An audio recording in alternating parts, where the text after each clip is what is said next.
So, what's up mga kablogs? Kablogs na da atong tawag ingon ni Lukot Vines kay halos mga vlogger naman tantanan. Naday ko'y tips sa mga veteranong mga DIYers. Naday tay steering. So,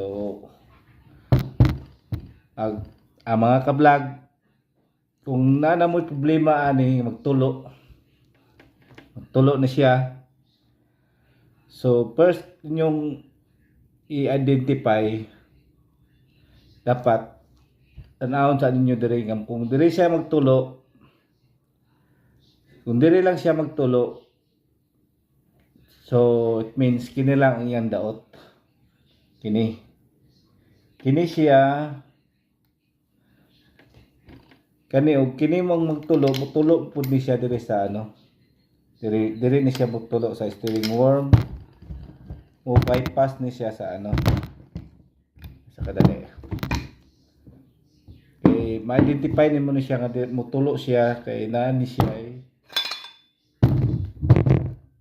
bangag. Nani bangag bangag.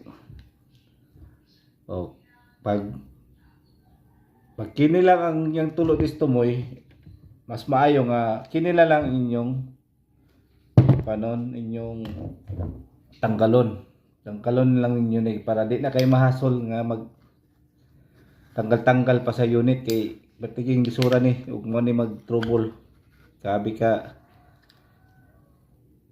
lisod. So dali ra at least nga di na ni siya matanggal dito sa sakyanan. Pero dire gani magikan ang iyang tulo, dire tunga.